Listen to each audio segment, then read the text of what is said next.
This is a poem by Joe Weil about Elizabeth, New Jersey, which is the town where he's from. Ode to Elizabeth by Joe Weil.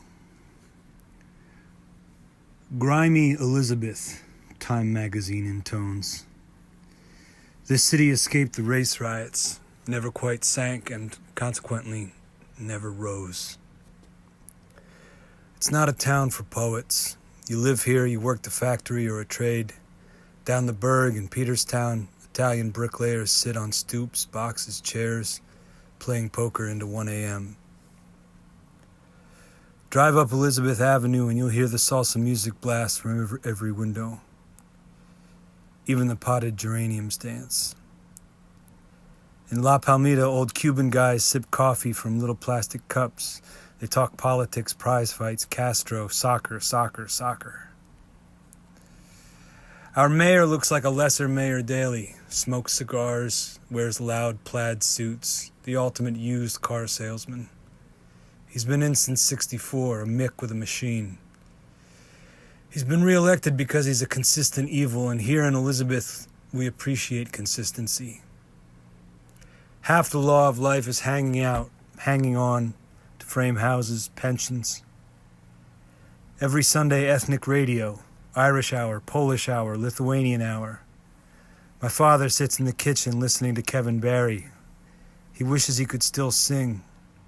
2 years ago, they cut his voice box out. Cigarettes, factory, 30 years worth double shifts. My father's as grimy as Elizabeth, as sentimental, crude. He boxed in the Navy, bantamweight. As a kid, I'd beg him to pop a muscle and show off his tattoo. We are not the salt of the earth. I've got no John Steinbeck illusions. I know the people I love have bad taste in furniture. They are likely to buy crushed velvet portraits of Elvis Presley and hang them next to the Pope. They fill their lives with consumer goods, leave the plastic covering on the sofas, and watch Let's Make a Deal. They are always dreaming the lottery number that almost wins. They are staunch Democrats who voted for Reagan. They are closing, laid off when singers closed, stuck between chemical dumps and oil refineries in a city where Alexander Hamilton once went to school. In the graveyard by the courthouse lie Caldwells, Ogdens, Boudinot's. Milton is quoted on their graves. Winos sleep there on summer afternoons under 100-year-old elms. They sleep on the slabs of our founding fathers and snore for history. I have no illusions. We belong. The winos, the immigrants, the prospering Portuguese with their sweet-looking daughters marching off to school and leaving their parents' broken English behind. The Irish of Kerry Head have vanished, but up in Elmora you can still see the Jewish families walking home from synagogue. They are devout. They are well-dressed. They read the Talmud. They are not full of shit. 12 years ago, I used to go to the Elmora Theater with 20 other kids. It was a rundown movie house that never got the features till they'd been out a year. Because the Elmora was poor, it showed foreign films, art films we didn't even know were art. Fellini, Wertmuller, Bergman. It cost $1 to get in. We'd sit there, factory workers' kids, half hoods, watching Amarcord, while in the suburbs they played all the other shit. When the grandfather climbed the tree in Amarcord and screamed, "I want a woman," we all agreed. For weeks, Anthony Bravo went around school screaming, "I want a woman," every chance he got. I copped my first feel there, saw Hester Street, The Seduction of Mimi. Once they had a double feature, Bruce Lee's Fists of Fury, Ingmar Bergman's The Seventh Seal. I remember 200 kids exploding when Jack Nicholson choked the nurse in Cuckoo's Nest. Sal Rotolo stood up, tears streaming down his face.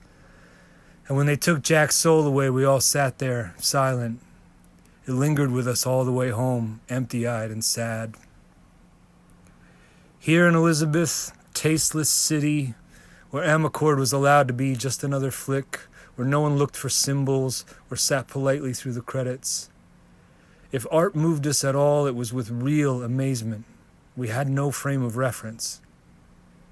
And so I still live here because I need a place where poets are not expected.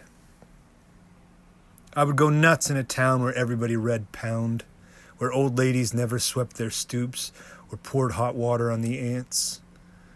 I am happiest in a motley scene, stuck between Exxon and the Arthur Kill. I don't think Manhattan needs another poet. I don't think Maine could use me. I'm short, I'm ugly. I prefer Mrs. Paul's fish sticks to blackened redfish. I don't like to travel because I've noticed no matter where you go, you take yourself with you, and that's the only thing I care to leave behind. So I stay here. At night, I can still hear mothers yelling, "Michael, supper!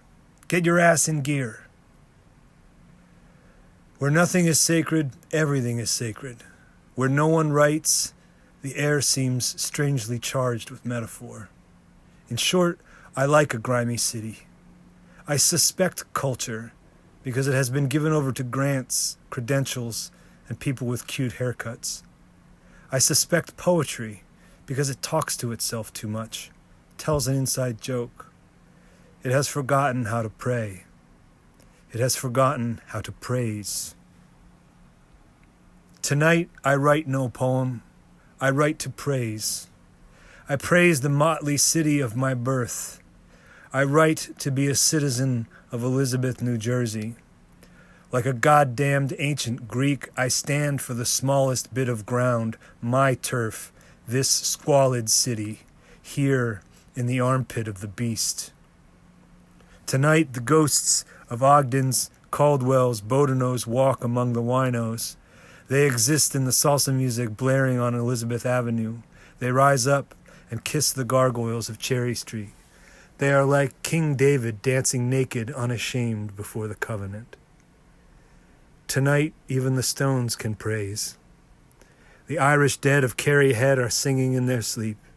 And I swear, the next time someone makes a face, gives me that bit the lemon look as if to say, "My God, how can you be a poet and live in that stinking town?"